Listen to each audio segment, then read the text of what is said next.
Tidak boleh orang baru 2 hari konyong-konyong langsung konyong-konyong bisa menjadi ketua umum partai. Bisa utusan daerah, betul-betul utusan daerah, utusan golongan. Kita buat utusan golongan daerah ini mungkin sultan-sultan yang masih ada kan. Iya. Sekarang banyak juga sultan-sultanan kan. Sekarang pertanyaan saya, partai mana yang dikontrol rakyat? Padahal dia menerima anggaran dari rakyat. Ada kawan-kawan kita yang dia menentang, harus kita hargai dan kita hormati. Iya. Yang menentang konsep pemilu harus kita hargai dan harus diberikan tempat mereka untuk.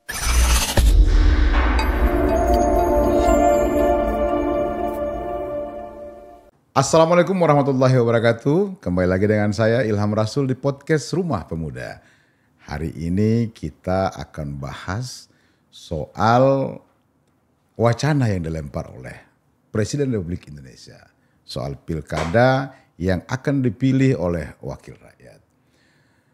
Karena ini disampaikan oleh seorang presiden, maka berdasarkan cerminan kita hari ini, Kimples atau partai-partai hampir semuanya berafiliasi dengan kekuasaan yang ada hari ini. Karena itu, kalau pernyataan itu serius, maka itu yang akan jadi. Hari ini telah hadir senior kita, abang kita yang dulu kita kenal sebagai singa parlemen. Beliau seorang advokat juga, seorang akademisi juga, kualifikasinya doktoral. Bang Dr. Haji Ahmad Yani. Selamat datang Bang, terima kasih telah berkenan kami undang. Bang, anak muda Indonesia ini kan pasti butuh pencerahan Bang. Abang ini pelaku pasti, karena pasti abang terlibat di gerakan aktivis 98, abang pasti terlibat. Pasca itu lalu abang menjadi anggota DPR dan seterusnya. Hari ini kan lebih banyak orang kenal sebagai advokat dan ketua umum Partai Masyumi Bang. Nah ini juga agak menarik, kenapa harus Masyumi gitu kan. Tapi nanti kita akan bicara itu di ujung-ujung Bang. Sekarang saya minta perspektif abang tentang wacana ini, apakah relevan? Atau apakah ini menjadi kebutuhan bangsa ini hari ini atau menjadi kebutuhan elit-elit tertentu Bang? Bang, izin. Terima kasih. Assalamualaikum warahmatullahi wabarakatuh. Apa namanya channel kita ini? Podcast Rumah Pemuda. Podcast Rumah Pemuda yang insya Allah ya ditonton seluruh Indonesia oleh pemuda-pemuda. Amin. Memberikan pencerahan kan. Karena pemuda itu, sebelum kita masuk tema ya, orang selalu menyatakan pemimpin masa depan. Kalau saya itu diksi yang menghina. Masa depan terus. Berarti kan akan. Betul. Pemuda itu ada pemimpin hari ini dan masa depan. Harusnya seperti itu dong. Siap. Kan zamannya kan anak-anak muda yang memimpin. Betul Bang. Walaupun kita tidak ingin juga potong generasi. Ya kan? Terlalu vulgar kalau kita menyebut potong generasi. Nah kembali kepada tema ini memang apa yang dikemukakan oleh Pak Prabowo, Presiden kita, bukan hal yang menurut saya dadakan ya. Atau berdasarkan pengamatan sekilas oleh Pak Prabowo. Dan ini menurut saya perjalanan yang cukup panjang proses pemilihan kepala daerah ini. Saya merespon tulisannya atau pidatonya Pak Prabowo itu dengan menulis nih. Siap, Bang. Hari ini keluar di kompas.com. Saya buat judulnya itu menyambut pidato Presiden Prabowo tentang pilkada. Oke. Saya tulis di Kompas. Nah ini memang berkali-kali ya kita mengalami model pemilihan kepala daerah ini. Dan oleh karenanya memang di konstitusi kita itu tidak menyebutkan pemilihan kepala daerah itu dipilih secara langsung. Beda dengan pilpres. Pilpres itu kan disebutkan secara teks normanya itu dipilih secara langsung. Nah untuk pemilihan kepala daerah ini dipilih secara demokratis. Pasal 18 ayat 4 itu. Arti demokratis ini bisa dipilih langsung, boleh, itu kan pilihan. Oke. Bisa dipilih berjenjang atau melalui perwakilan. Bisa juga tidak pilih, dia diangkat dan ditunjuk. Oke. Ya, dan itu ada, realitasnya ada. Nah saya ingat pada waktu saya masih di DPR di penghujung periodisasinya Pak SBY. Akhir-akhirnya Pak SBY itu kan 2014. Dan pada periodisasi Pak SBY yang kedua itu, Pak SBY itu banyak sekali gubernur dan wali kota dan bupati yang menjadi pesakitan utamanya KPK seperti itu. Dan oleh karenanya saya ingat itu Pak Gamawan Fauzi sebagai Mendagri waktu itu, dan tentunya saya kira tidak mungkin inisiatifnya Gamawan Fauzi sendiri. Karena pada suatu ketika delegasi bupati ini mendatangi kediamannya atau istana, saya lupa itu persis tempatnya itu. Ke Pak SBY lah mereka mengadu. Pak, kalau terus-terusan kayak gini, kami ditangkap ini, kadang-kadang persoalan administratif dan lain sebagainya, ya kan? Ini buat kami tidak bisa bekerja. Maka muncul anekdot itu, bekerja tapi tidak nyaman atau tidak bekerja tapi nyaman. Nah, seperti itu. Jadi kena dampak dari apa yang akan mereka lakukan seperti itu. Nah, mereka menyatakan fakta, data-data banyak sekali tadi yang saya kemukakan. Dan ini akibat atau paling tidak kontribusi terbesar dari pemilihan kepala daerah secara langsung. Kenapa pemilihan kepala daerah secara langsung ini? Karena biaya politiknya terlalu besar. Saya minum dulu ya. Siap.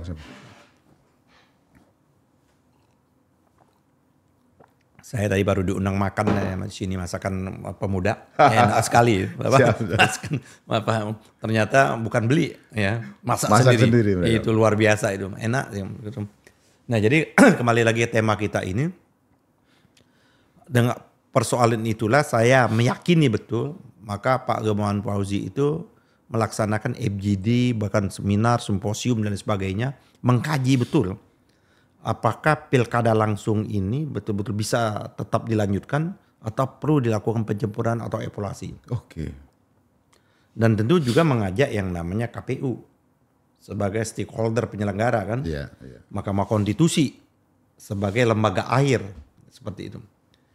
Nah, hasil kesimpulan mereka itulah ini dituangkan di dalam usul inisiatif. Presiden SBY, usul inisiatif itu presiden, karena pembentuk undang-undang itu menurut konstitusi kita presiden bersama DPR. Betul. Nah, usul inisiatif presiden untuk melakukan revisi terhadap undang-undang sebelumnya. Saya lupa undang-undang nomor berapa itu ya. Undang-undangnya dari pemilihan langsung ke pemilihan tidak langsung. Oh, jadi upaya ini pernah dilakukan sama Pak SBY? Sudah dilakukan. Maka pada waktu itu kami DPR melakukan pembahasan dan saya sempat tanya loh sama Bang Gamawan Fauzi, ini serius nih Pak SBY? Serius, kalau nggak mungkin kita nggak main-main ini. Ini urusan negara kata Bang Gamawan Fauzi. Oleh karena itu ini usul inisiatif itu. Nah, saya membaca naskah akademik ya. Salah satu argumen, ada berbagai argumentasi dalam rangka untuk melakukan secara filosofi juga dituangkan. Secara filosofi itu adalah mengutip betul pasal atau sila keempat dari Pancasila kita. Pancasila. Kerakyatan yang dipimpin oleh hikmah kebijaksanaan dalam permusyawaratan dan perwakilan. Betul. Ada kata perwakilan. Terus aspek yuridis. Aspek yuridis itu pasal 18 tadi. Ayat 4. Pemilihan kepala daerah dilakukan secara demokratis. Oke. Tadi saya menyatakan untuk mengisi kepala daerah itu tidak hanya pintunya satu-satunya melalui pemilihan pilkada langsung juga tidak. Contoh Jogja. Oke. Sultan kan, Sultan Jogja. Sultan Jogja itu kan tidak dipilih melalui pilkada. Betul. Kan tapi karena ada komitmen historis. Ini ada komitmen historis. Jadi ada komitmen berbangsa kita historis dengan Jogja ini. Sama-sama kita ketahui, maka adalah Sultan itu yang memegang otomatis seperti itu. Dan itu kan nggak bisa kita buang. Karena bangsa kita ini kan tidak hadir dengan sendirinya. Betul. Dia merupakan kumpulan-kumpulan dari peristiwa-peristiwa dan sejarah-sejarah masa lalu. Seperti itu. Jakarta, wali kota ditunjuk. Dan bupati Kepulauan Seribu diangkat oleh gubernur. Betul. Kan berarti nggak dipilih. Betul. Terus Papua, untuk calon kepala daerah itu harus OAP, orang asli Papua. Iya. Pertanyaan saya, apakah model kayak Jogja, model kayak wali kota dan model Papua itu tidak demokratis? Makalah itu disebut pemilu yang asimetris seperti itu. Nah itu secara yuridis ya, secara aspek sosiologisnya memang dampak tadi. yang begitu biayanya begitu mahal, ya yang dikeluarkan kan bermiliar-miliar, ya kan. Bahkan kalau kemarin itu triliunan kan, Triliunan. gitu loh. Terus tidak juga membawa korelasi positif pemilihan langsung itu. Itu baru korelasi positif bahwa kalau melalui itu akan kesejahteraan yang akan muncul. Ya, artinya seperti itu. Bupati, gubernur, wali kota betul-betul menangkap aspirasi dari rakyat yang memilihnya. Kan juga tidak terbukti. Tidak terbukti juga. Nah oleh karenanya memang menurut saya dari aspek itu ditambah lagi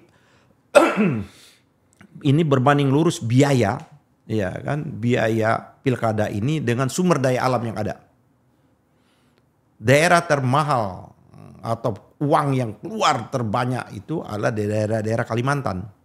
Yang sumber daya alamnya daya alamnya berlimpah. Oke. Yang kedua kalau di Sumatera itu Lampung. Lampung itu kalau kita mau jadi gubernur, kalau kurang uang dari 100 miliar jangan mimpi. Seperti itu. Itu luar biasa. Kenapa? Lampung punya sumber lahan. Ya, perkebunan dan lain sebagainya. Gula lah di sana. Pabrik gula kan? Pabrik gula. Nah, kan ada seorang konglomerat yang menentukan, ya kan? Katanya Sugar Group. Ya kan, yang menentukan.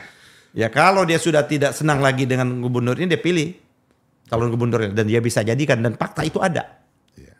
Nah oleh karenanya maka KPK menyatakan 82% dari pemilihan kepala daerah ini adalah dibiayain oleh cukong. Yang sempat dikutip oleh Pak Mahfud walaupun angkanya keliru. Oke. Ya kan Pak Mahfud kan menyebut angka 90-an. Tapi angka datanya KPK itu kan 82%. Berarti kan tinggi sekali itu. Akibat itu dikendalikan cukong. Bambang Susatyo juga menyatakan seperti itu juga. Seperti itu. Nah teman saya, sahabat saya, Dr. Uhaib di Kalimantan Selatan, dia memang baru kali melakukan penelitian riset tentang hubungan tadi antara cukong, tambang, dan pilkada. Seperti itu. Nah itu memang sangat berbahaya sekali. Nah dua ormas terbesar itu Muhammadiyah dan NU melalui mekanisme di mereka lah. Kan kalau di NU itu di Baitul Masail ya, mengambil keputusan. Kalau di Muhammadiyah itu di Majelis Tarjinya. Juga pada waktu itu sudah juga tentu melalui kajian. Muhammadiyah kan punya universitas. Betul. Dan punya riset dan penelitian, begitu juga NU. Betul. Hasil dari itu mereka juga bersepakat juga menyatakan bahwa lebih banyak manfaatnya pemilihan tidak langsung seperti itu. Nah oleh karenanya pada waktu itu kita memutuskan untuk kembali. Jadi kan dari pemilihan langsung ke tidak langsung. Tok undang-undangnya kita sahkan. Oh udah diputus. Oh udah diputus. Tapi memang Pak SBY ini kan orang yang sangat memperhati lembaga survei. Okay. Yang keberatan itu memang ada demo kecil-kecilan, biasa kan demo kecil-kecilan. Dan lembaga survei tentunya yang paling berkeberatan betul kalau pemilihan kepala daerah mereka ini hilang mainan bang. Nah, karena hilang kan, kehilangan kesempatan ya kan pencarian dong. Iya. Kan tidak ada lagi orang mau survei, tidak ada lagi yang namanya konsultan politik dan lain sebagainya kan sudah tidak dibutuhkan kan. Betul. Kan itu. Nah mereka paling keberatan. Nah, sayangnya Pak SBY, ini sayangnya Pak SBY, setelah undang-undang itu diundangkan, dia perpukan. Dia batalkan itu. Bayangkan, dia yang mengusulkan inisiatif itu dari presiden, berarti kan mereka sudah mempertimbangkan melalui kajian-kajian, kan tadi saya kemukakan. Betul. Secara filosofis, secara historis, secara yuridis, sosiologis, dan tentunya secara manfaat, seperti itu kan. Nah tapi memang sayang sekali pada waktu itu. Nah ini kan berjalan terus. Akhirnya kan dilakukan perubahan Perpu. Walaupun akhirnya undang-undang itu compang-camping. Karena memang tidak didesain untuk menjadi undang-undang Perpu itu kan. Okay. Hanya untuk merespon saja seperti itu. Nah harusnya ditolak oleh DPR. Harusnya setelah Perpu itu kan DPR harus menolak. Tapi kan sudah berganti. Masa saya sudah nggak ada lagi. Oh udah berganti anggota DPR baru. Okay. Satu DPR-nya sudah baru. Yang kedua presidennya sudah baru juga. Jokowi sudah terpilih, DPR-nya sudah terpilih. Nah apa yang terjadi ini? Presiden betul terpilih Jokowi, tapi DPRD itu dikuasai oleh yang namanya koalisi merah putih. Nah kalau sekarang ada kabinet merah putih, Pak Prabowo itu masih menyimpan memori dia pada waktu 2015 koalisi merah putih. Oke. Jadi Pak Prabowo itu di dalam jiwanya itu merah putih betul. Buat koalisi merah putih, buat kabinet merah putih. Kabinet seperti merah itu. putih. Ya, betul kita kalah pada waktu itu.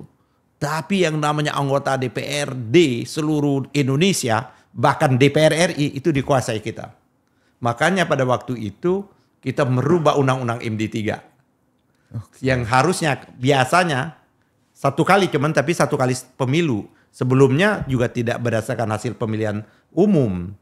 Nah pada waktu SBY terakhir 2009 itu Demokrat berhasil menang, dia suara terbanyak, maka otomatis Demokrat menjadi ketua DPR. Ya. Setelah itu kita rubah, kita mau kembalikan seperti itu bahwa tidak boleh otomatis dong. Dipilih karena DPR ini lembaganya beda. Lembaganya Dipilih beda, dari anggota DPR untuk DPR kan. Ya. Maka kita rubah MD3 itu. Maka terpilihlah yang namanya Setia Novanto menjadi ketua DPR. Itulah membuat perpecahan lagi. Kan ingat itu menggembok tuh ruang DPR. PDIP pemenang pemilu, Golkar ketua DPR. Nah itu Ya, menjadi persoalan, dianggapkan seperti itu. Nah ini juga akan berdampak juga pada waktu proses pilkada sudah mau kan. Oke. Maka berdasarkan asumtif. Kan asumtif belum, karena itu belum berlaku. Betul. Asumsi kan. Kalau ini dijalankan maka presiden bisa Jokowi, ya toh, maka kepala daerah adalah koalisi merah putih. Oke. Oleh karena itu konfigurasi. Ingat ini, konfigurasi operasi politik mulai dijalankan. Apa operasi politik mulai dijalankan? Mulai menggandakan. Jadi bukan pemain ganda. Nah, saya berharap KNPI kan tidak ganda lagi kan, sudah tunggal kan. Seperti itu. Karena saya mengalami ganda-ganda di HMI ganda, di advokat ganda seperti itu kan. Nggak enak ganda itu, ya kan. Ya, nah mulailah ada operasi politik seperti itu. Partai mana yang dilakukan? P3 dan Golkar kan. Nah, kalau P3 dan Golkar saya ingat betul itu. Hari ini dilantik Menteri Yasona Lawli, sorenya dia mengesahkan kepengurusannya Romi Zuzi. Begitu juga Golkar kan ada Munas 2 kan. Ya. Nah, maka Menteri mengesahkan Munas yang Ancol seperti itu. Ya. Nah mulai terjadi perubahan konfigurasi. Karena kan biasa nih partai ini melihat di mana patronnya kan. Beda dengan zaman kami dulu. Mau presidennya siapa, kedaulatan parlemen tidak boleh diganggu gitu loh. Oke. Karena itu hakikatnya. Kita bernegara itu ada check and balance. Itu kan kayak seperti itu. Betul. Nah, tapi itu operasi berjalan dong. Dengan itu terjadi konfigurasi perubahan sikap politik. Nah, oleh karenanya maka Perpu itu langsung gampang disahkan. Mulai saat itulah maka setiap keinginan dari rejimnya Jokowi atau pemerintah Jokowi ke DPR selalu gol. Itulah operasi awal itu. Kalau asal muasalnya seperti itu. Jadi memang marwah DPR menjadi hilang kala itu. Padahal DPR sama pemerintah itu berbeda. Berbeda. Jauh berbeda. Fungsi DPR itu kan melakukan pengawasan. Ya. Justru presiden itu harusnya berterima kasih kalau DPR-nya hidup. Karena mungkin mata presiden tidak sampai. Tidak sampai. Telinga presiden tidak sampai. Hidung presiden tidak sampai. Karena mungkin ada ABS kan. Ya. Tapi melalui peran DPR, maka presiden meminta, menginstruksikan kepada menterinya harus betul-betul bekerja. Kalau dia tidak bekerja, dia tidak bisa menjawab DPR. Tugas presiden untuk meresapel menterinya ini. Jadi ini sesungguhnya kalau DPR kuat, alat instrumen presiden juga untuk mengevaluasi kabinetnya seperti itu. Iya. Justru demokrasi kita ini mati apabila DPR ini dikendalikan seperti itu. Nah inilah yang terjadi kita. Seperti itu. Nah kembali lagi ke apa yang dikemukakan oleh Pak Prabowo ini menurut saya bukan hal yang baru. Justru Pak Prabowo ingin mengembalikan, ya kan, demokrasi Indonesia itu. Kan pidato pertamanya Pak Prabowo itu kita ingin demokrasi, tidak mungkin. Demokrasi kan sebuah keniscayaan.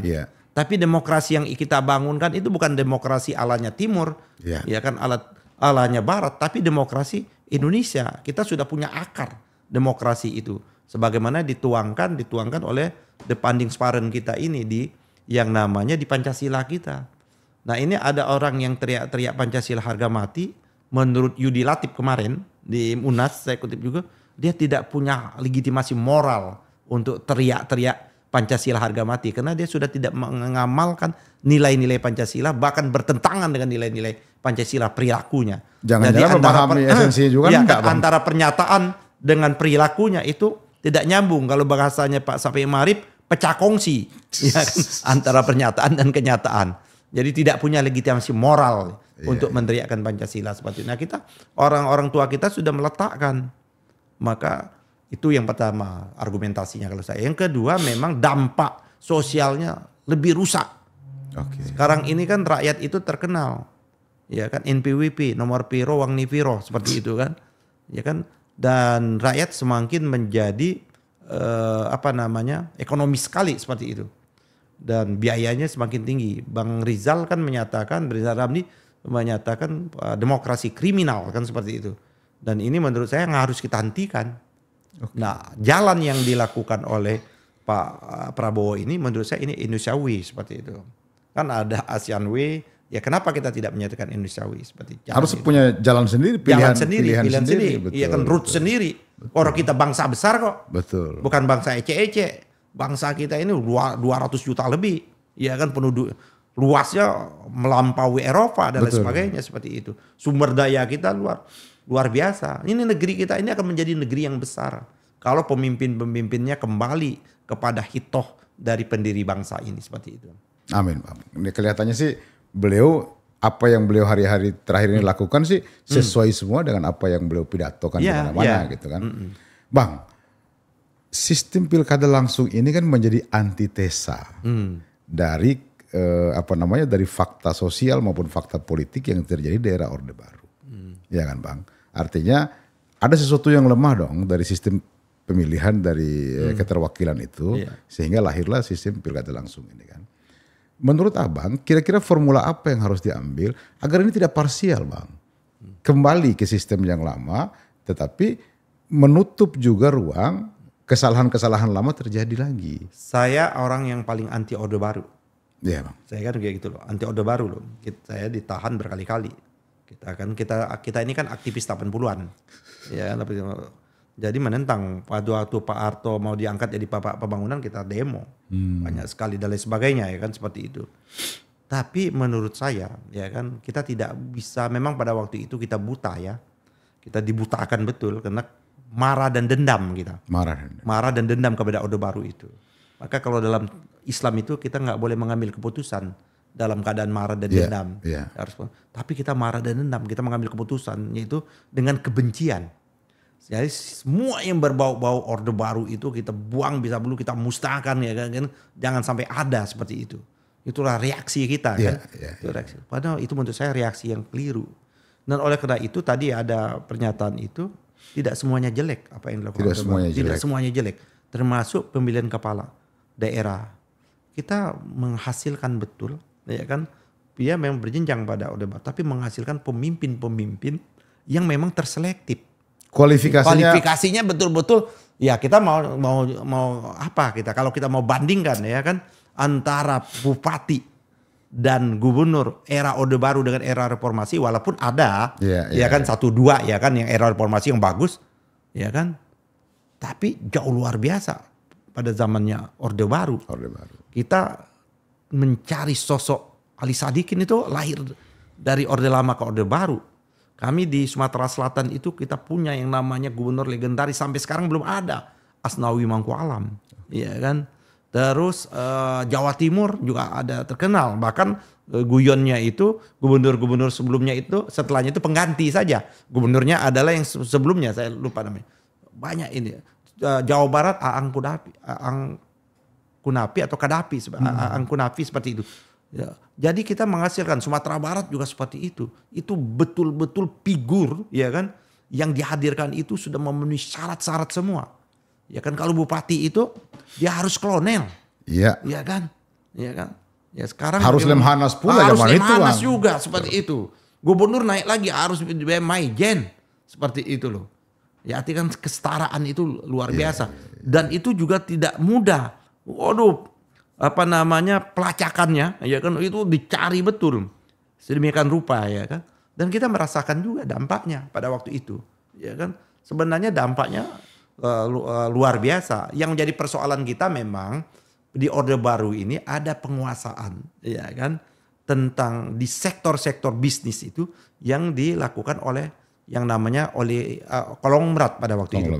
Pertanyaan saya, apa lebih jahat konglomerat yang pada waktu itu atau oligarki saat ini? Hari ini. Nah gitu loh. Jadi menurut saya betul-betul merasa salah. Ini pengakuan dosa. Merasa salah betul ikut menumbangkan bagian dari orang atau segelintir atau sebutir dari orang yang ikut menumbangkan Orde Baru itu. Itu ada penyesalan juga bagi saya seperti itu. Andai kita berandai Pak Harto itu lanjut aja sedikit, mungkin kita sudah sejahtera. Ini asumtif juga ya kan? Ya, asumtif juga. Dan Bapak Harto itu dihargai, dihormati di luar negeri, kan? Dolar bisa jauh. Bahkan zamannya peralihan juga kalau kita lihat Habibie, sayang kan Habibie sebentar, dolar dari lambung 20.000 menjadi 6.000, 4.000, luar biasa dong. Hanya beberapa. Tapi sekarang Pak Jokowi 10 tahun janjinya adalah dolarnya harus di bawah 10.000, tidak pernah. Pertumbuhan katanya 2 digit yang set kata tangannya itu. Nyunsep seperti itu. Nah jadi apa maknanya? Apa hakikatnya? Menurut saya kita harus kontemplasi pemilihan langsung ini menghasilkan yang sekarang jujur sekarang ini. Iya. Pemilihan ini saya ingin menyatakan jujur dan mohon maaf betul. Bukan saya menghina. Banyak kepala-kepala daerah tidak memenuhi kualifikasi. Ya kan? Hanya bermodalkan uang. Hanya bermodalkan koneksi, popularitas. Ya, kita mau bicara apa? Apa itu yang kita butuhkan sebagai bangsa? Kalau itu kita sebagai bangsa, saya kira lompatan kita akan menjadi bangsa besar akan terhambat. Nah, oleh karena itu langkah yang ingin diambil oleh Pak Prabowo ini, menurut saya untuk menutupi lubang-lubang yang selama ini. Dia ingin lompat lagi secara jauh. Jadi kalau orang mengatakan memutar jarum jam sejarah, tidak juga seperti itu. Karena memang faktanya. Ya. Bahkan saya lebih revolusioner lagi. Kalau saya, maka termasuk partai saya, kita ingin betul-betul mengevaluasi. Bahkan kita ingin kembali kepada Undang-Undang Dasar 45 yang asli.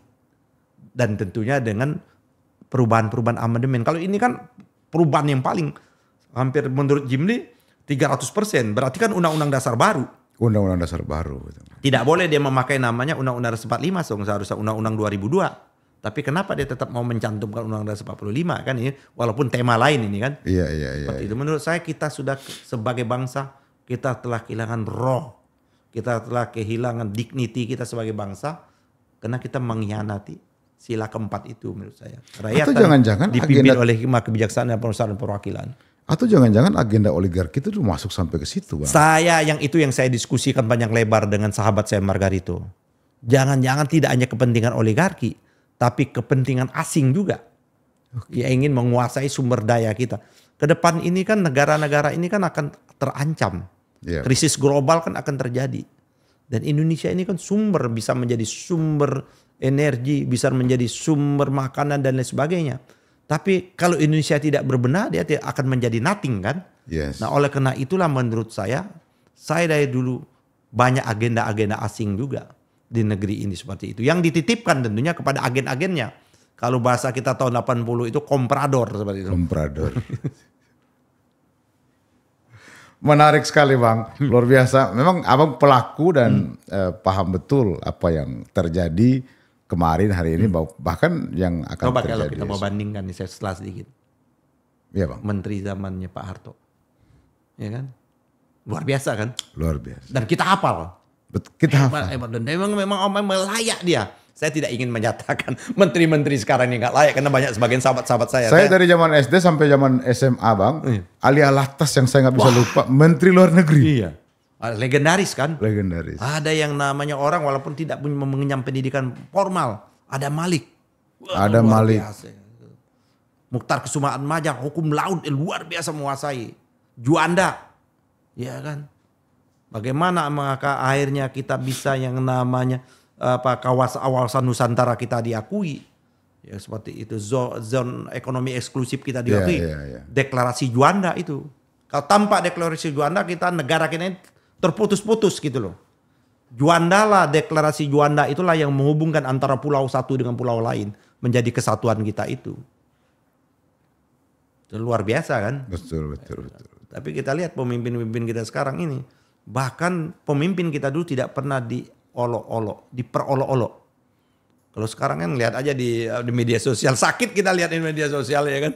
Iya, ada netizen yang menyebut Presiden Mulyono lah. Iya macam-macam seperti itu. Belimbing saya, aduh kasar. Tapi kasar kan bagaimana Cak Nun juga elek-elek dengan bahasa Inggrisnya. Iya. Pak Harto itu, nah ini memang orang ngomong Pak Harto itu nggak bisa bahasa Inggris, dia bisa bahasa Inggris. Tapi dalam acara-acara yang resmi tidak pernah dia menggunakan bahasa Inggris. Pak Harto.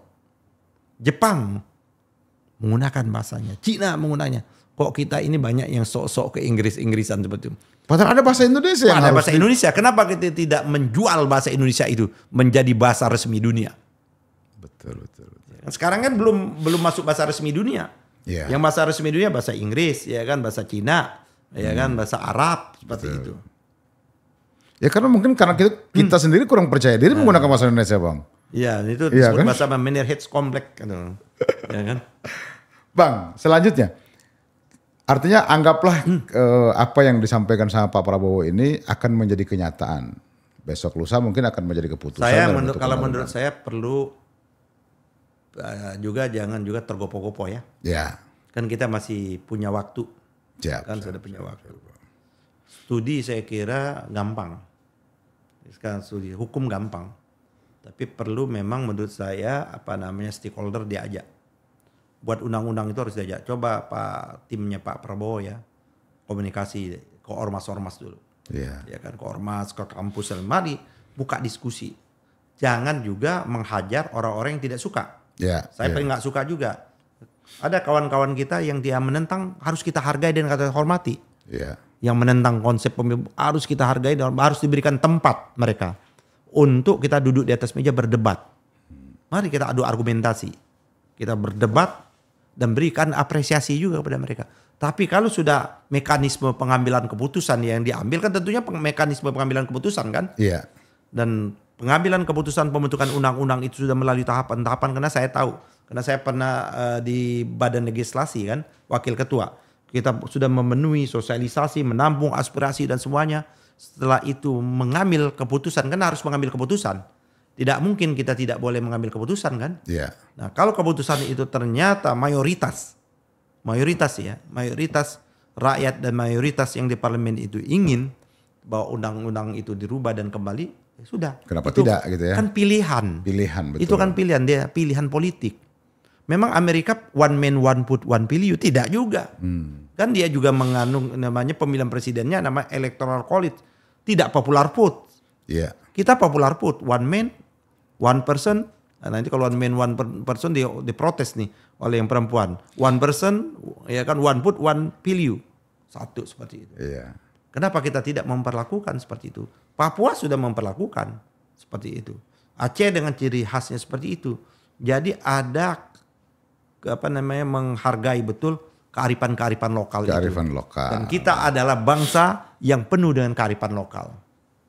Apa kira-kira ekses yang akan dihadapi oleh bangsa ini ke depan ketika pilihan itu dijatuhkan, Bang? Anggaplah kita bangun asumsi ini kira-kira yang akan menjadi pilihan kita ke depan. Nah, oleh karena itu maka perlu cari jalan keluar. Oke, bahwa kita memutuskan untuk pemilihan kepala daerah melalui berjenjang. Tapi kan juga jangan memberikan sebagai cek kosong. Nah, oleh karena itu mendisiplinkan betul, ya kan, mendisiplinkan betul partai. Yes, itu yang ini problem bangsa kita hari ini, kerusakan bangsa kita hari ini. Jujur saya menyatakan 50% andilnya partai politik. Maka pada waktu yang bersamaan kita harus benahi partai politik. Partai politik wajib kita benahi seperti itu. Nah dalam konteks pilkada ini nggak boleh partai politik itu main tunjuk-tunjuk saja. Maka harus ada mekanisme demokratis di partai itu.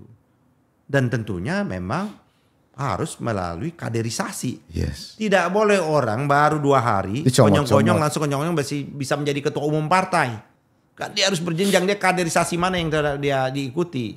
Ya kan kasihan dengan kawan-kawan OKP ini. OKP ini kan jalan kan. OKP ini kalau dulu kan seperti itu.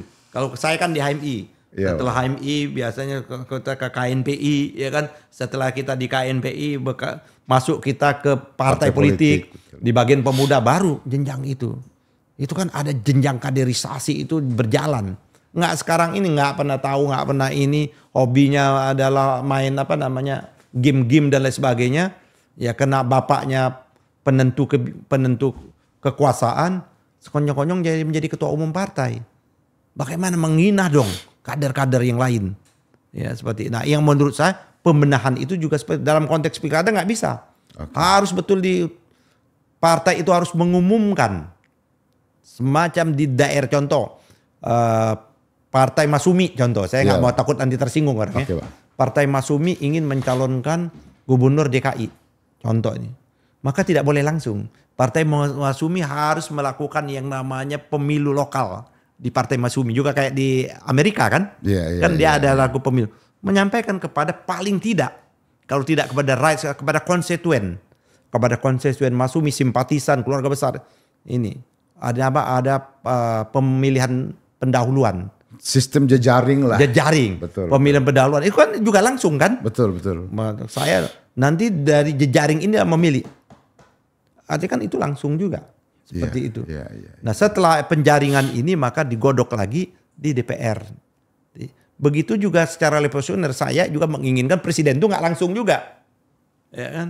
Nggak langsung. Sekarang ini sudah langsung dan sudah ditutup juga hanya satu-satunya partai politik. Non partai nggak bisa. Jadi monopoli juga nih. Bagaimana memang kehidupan bangsa ini satu-satunya partai yang punya hak privilege. Enggak juga kan? Itulah makanya orang-orang tua kita dulu itu membentuk namanya Majelis Permusyawaratan Rakyat. Di situlah tempat bermusyawarahnya rakyat. Ada rakyat yang melalui pemilu, ada rakyat yang melalui delegasi. Delegasi itu kan penting. Karena delegasi ini utusan daerah dan utusan golongan. Walaupun memang di zamannya Orde Baru ini dimanipulatif seperti itu. Tapi kan ini bisa kita benahi. Bisa utusan daerah betul-betul utusan daerah, utusan golongan. Kita buat utusan golongan daerah ini mungkin sultan-sultan yang masih ada kan? Sekarang banyak juga sultan-sultanan kan? Sultan yang masih ada itu dia menjadi utusan daerah, dia menjadi betul-betul mendapat legitimasi. Nah, terus utusan golongan, nanti kan dilihat golongan-golongan itu yang memang kalau dia ikut pemilu tidak mungkin menang. Maka dia harus ada perwakilan. Jadi setiap keputusan itu betul-betul mencerminkan seluruh rakyat Indonesia. Kalau sekarang ini belum tentu kan? Belum tentu. Apalagi partisipasi, contoh DKI ini, partisipasinya 57% yang datang nyoblos kemarin. Setelah dicek, sebagian besar yang nggak ikut itu, ya kan, karena ada jagoannya nggak jadi nyalon kayak gitu loh. Ya, jagoannya nggak jadi. Jadi mereka jadi apatis. Atau sebagian lagi mereka nggak punya pilihan ketiganya itu. Nah, dan lain sebagainya. Jadi golput itu angkanya tinggi, partisipasinya menjadi rendah. Nah, kalau kita pemilihan kepala daerah, gampang nanti disogok katanya. Rakyat juga kan disogok melalui namanya bansos dan lain sebagainya Malah lebih anarkis, Bang. Iya kan? Iya kan masa harganya seperti itu. Nah, kalau DPRD gampang dikontrol. Paling banyak kan anggota DPRD itu 100 orang. 100 orang. Ya sudah, 100 orang setiap orang dikawal. Oleh polisi, dikawal BRIMOB apa, dia macam-macam dikawal. Masa pemilihan dipegang dia, diisolasi, kan selesai. Daripada jutaan masyarakat yang harus dikawal. Daripada juta-juta ini membuat ini banyak dan lain sebagainya, tawuran dan sebagainya. Dan hubungan kekerabatan menjadi pecah gitu loh. Itulah tidak mencerminkan karakter kita sebagai bangsa yang besar seperti itu. Yang punya warisan yang besar seperti itu, warisan yang tinggi. Jadi kita dampak negatif dari pemilihan kepala daerah yang katanya DPRD ini yang dikritik oleh kawan-kawan ini yang perlu kita jawab. Itu yang perlu kita jawab. Bagaimana? Itulah yang harus kita solusi. Tadi salah satunya saya bilang. Ya kan? Jadi kalau dia tidak berpartai, mau dia jadi kalau dia harus masuk partai dulu. Masuk partai, ikut kaderisasi. Karena kan nggak mungkin orang mau calon itu dadakan. Nggak mungkin. Kan dia sudah punya mimpi. Betul. Paling tidak punya mimpi 5 tahun atau 10 tahun yang sebelumnya. Nah itulah dia membangun karirnya. Dia harus ikut ini dan lain sebagainya, kaderisasi terus. Nah kalau itu terjadi maka sistem kepartaian pun bagus. Partai dikontrol juga. Sekarang pertanyaan saya, partai mana yang dikontrol rakyat? Padahal dia menerima anggaran dari rakyat. Partai kan menerima anggaran walaupun kecil banget. Betul. Maka banyak yang harus diperbaiki. Saya setuju dengan Pak Prabowo ini. Satu, dia perlahan-lahanan kan. Dia ingin mengembalikan pemilihan kepala daerah DPRD. Satu. Yang kedua, mungkin sistem kepartaian kita. Pasti yakin saya. Karena Pak Prabowo kan ketua umum partai, dia tahu sistem kepartaian. Sistem kepemiluan kita mungkin akan diperbaiki seperti itu. Nah, jadi kita memang tidak membuat orang lagi bosan. Sekarang ini orang sudah sampai titik jenuh. Pemilu lagi. Nah, rakyat sudah kapang. Yang penting duit. Masalahnya nanti masa bodoh. Masa bodoh, betul. Angka kemarin kan di satu kabupaten ya di Sumatera Selatan. Saya tidak ingin menyebut. Satu suara itu sudah sampai 1,5 juta. Masya Allah.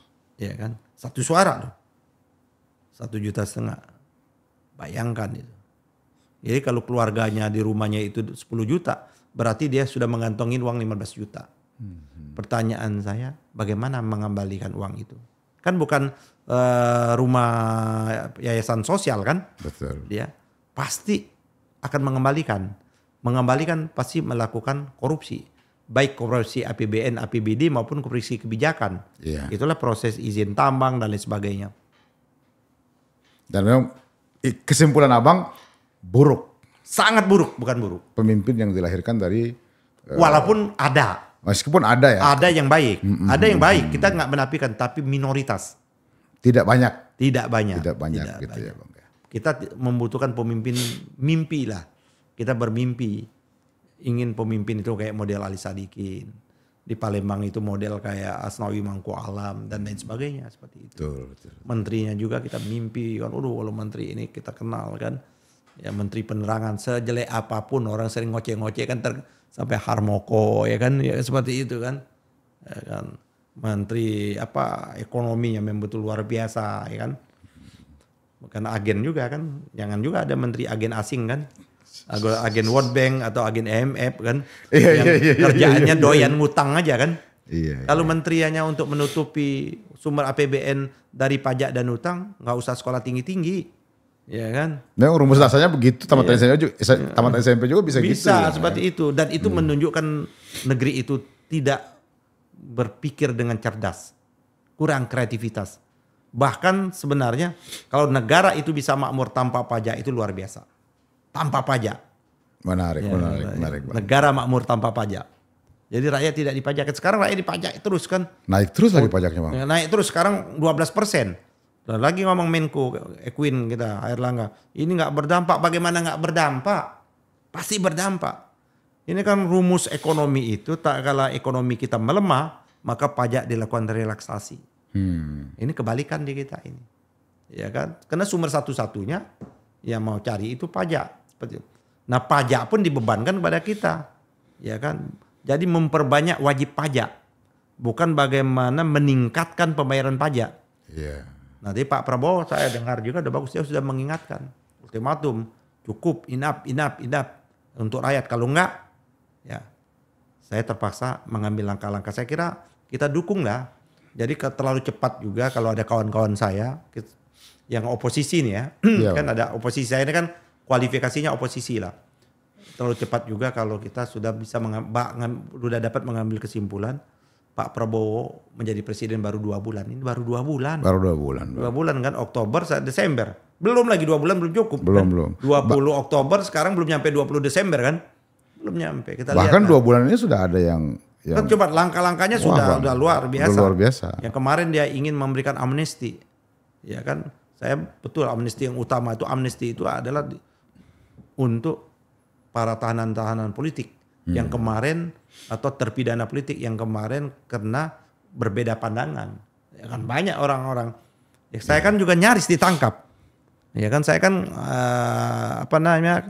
ketua eksekutif Koalisi Aksi Menyelamatkan Indonesia. Ya kan teman saya, sekretaris saya ditangkap Sagana Nenggolan. Ketua bidang perburuan kami ditangkap Jumhur. Ketua analisis pertahanan Anton Permana ditangkap. Saya yang tinggal. Alhamdulillah nggak jadi kan. Tapi banyak juga kawan-kawan yang lain kan. Edi Mulyadi hanya gara-gara kritik IKN tempat jin buang anak. Hari ini terbukti kan. Apa yang diungkapkan oleh Aguan di majalah Tempo. Seperti itu. Nah itu yang menurut saya langkah rekonsiliasi. Itu yang dilakukan oleh Pak Prabowo bagus. Dan itu dilakukan juga oleh Habibie pada waktu itu, melepaskan Sri Bintang, Sanana dan lain sebagainya. Banyak Bang, banyak. Termasuk yang sekarang jadi Wamen, Budiman Sujatmiko dan macam-macam ya kan. Banyak sekali Bang yang sudah hampir dihukum gantung. Iya, bebas. seperti itu loh. Bang, satu lagi terakhir Bang. Tadi saya tertarik sekali dengan penyampaian Abang harus terjadi pembenahan di level partai politik. Bang, Abang lihat masih ada nggak sih partai politik yang berbasis ideologi Bang gerakannya? Ini memang gini, memang Orde Baru itu membuat partai politik menjadi pragmatis. Dengan isu, ya kan, ideologi no, pembangunan yes. Iya. Seperti itu. Makanya idiom partai pun lihat kan dipaksakan oleh Baru Partai Persatuan Pembangunan. Kan ada kata-kata pembangunan kan. Kata demokrasi Indonesia, ada kata Indonesia ya kan. Golongan karya seperti itu. Memang Orde Baru salah satu lah ya. Dalam konteks demokratisasi dia membunuh ideologi. Padahal ideologi ini penting betul. Iya, ini kan basis gerakan. Basis gerakan betul. Sebuah cita-cita. Ya, oleh karena kan kita sudah ada kesepakatan. Kenapa kita takut lagi? Kesepakatan kita itu sudah bahwa Pancasila itu final kan. Kenapa kita harus takut lagi? Tapi dalam mengimplementasikan Pancasila itu kan berbagai macam paradigma dan pendekatan. Seperti itu. Saya ketua umum Partai Masyumi. Tentu ideologi kami ya kan dalam berbangsa bernegara kita sudah final. Dan kami meyakini betul Pancasila itu karyanya orang Masyumi. 4 orang Islam itu Masyumi. Mereka jadi sudah nggak masalah. Betul. Itu Piagam Jakarta Pak kan. Itu Pancasila itu ada di dalam alinea keempat. Alinea keempat itu adalah Piagam Jakarta. Hanya berbeda aja. Sila pertama ketuhanan dengan kewajiban menjalankan syariat Islam di ketuhanan yang Maha Esa. Yang lainnya juga sama. Jadi itu nggak ada masalah. Memang dulu ada operasi intelijen yang memang mengadukan, bentur-benturkan antara Islam dan Pancasila. Padahal ini hal yang tidak bisa terbentur. Bukan kayak air dengan minyak. Satu selaras harusnya. Selaras, memang harusnya selaras seperti itu. Betul. Nah, menurut saya penting. Sekarang ini kita tidak melihat sehingga kita bisa mengukur. Ada partai mau ideologinya hijau, Green Party kan boleh aja. Ada partai yang maunya seperti ini, ada partai yang ideologi anti pinjaman luar negeri, boleh seharusnya. Dan macam-macam lah sebagainya. Harusnya itu dibuka. Supaya anak muda punya langsung pilihan Bang. Semua ini satu pilihan frame dengan saya. Gitu, kan? Supaya ini partai ini kayak di Amerika. Pemilih itu jelas ini adalah pemilih Republik, ini pemilih Demokrat. Ya seperti itu. Nah kita nggak jelas, nggak bisa membedakan. Apa perbedaan partai A dengan partai B? Apa perbedaan partai C? Sama semua. Sama semua. Perilaku juga sama. Nah gitu loh. Udah ideologinya nggak jelas, perilakunya juga sama. Nah oleh karena itulah ini bukan promosi ini. Bukan promosi, memperkenalkan aja. Oleh karena itulah orang-orang tua, ya kan kawan-kawan yang lebih senior saya itu bercoba melihat kemuakan rakyat. Rakyat kan udah muak nih lihat partai politik. Perilaku ya. Bukan partai, melihat perilaku aktor-aktor politik itu mereka udah muak dan jijik lah seperti itu. Nah, kami di tengah-tengah kemuakan itu kami meribon bahasa itu, Masyumi lagi. Kami ingin menghadirkan betul politik itu yang bermoral, beretika, berideologi gitu loh. Kita boleh berbeda pandangan sekeras-kerasnya, tapi tidak memutuskan tali silaturahmi. Kan indah itu. Dan itu pernah terjadi di bangsa ini, bukan tidak pernah terjadi. Ya kan? Pak Nasir itu dengan Pak Kasimo satu partai Katolik, ya kan, satu partai Islam, tapi bisa akor mereka, ya kan. Aidit PKI Pak Nasir itu Masyumi bisa nongkrong bersama di kantin, bisa. Di meja perdebatan mereka berdebat dengan latar belakang, pandangan dan ideologi yang hari ini menurut Rocky Gerung itu kering. Kita kering, tidak ada perdebatannya remeh-temeh. Masa perdebatannya remeh-temeh, harus ada gagasan dong. Bagaimana gagasannya, pembangunan, bagaimana gagasannya tentang ini, bagaimana supaya rakyat lihat, oh ya, saya kecenderungan dengan gagasan itu, maka dia memilih. Saya apapun itu akan saya pilih tanpa perlu ngasih uang. Saya, keinginan saya, cita-cita saya sudah tersalurkan dengan partai ini. Seperti itu. Jadi, Bang, saya akan minta kesediaan khusus Abang, nanti kita khusus bahas Partai Masyumi. Oke. Tapi hari ini kita udah nggak terasa loh Bang, hampir 1 jam kita. Aduh ya kalau ngomongnya yang luar biasa ya. Sahabat Muda Indonesia, catatan dari kita hasil diskusi kita dengan Bang Ahmad Yani hari ini adalah sistem rekrutmen kepemimpinan nasional akan dilakukan di partai politik. Karena itu partai politik perlu melakukan pembenahan, khususnya tegaskan lagi ideologi apa. Supaya anak-anak muda yang masuk partai politik langsung punya frame yang jelas. Gue masuk ke A karena ideologi yang sama. Sahabat muda Indonesia, sebelum kita tutup Bang, saya mohon kesediaan Abang untuk closing statement, beri semangat pada anak muda Indonesia. Terima kasih. Saya betul-betul memberikan atensi betul kepada pemuda. Seperti saya kemukakan, negeri ini tidak akan punya harapan besar. Negeri ini tidak akan tumbuh menjadi besar tanpa pemuda. Di pundak pemuda lah negeri ini akan jaya. Assalamualaikum warahmatullahi wabarakatuh. Salam pemuda dulu Bang. Speed, smart, solid. Speed, smart, Solid. solid.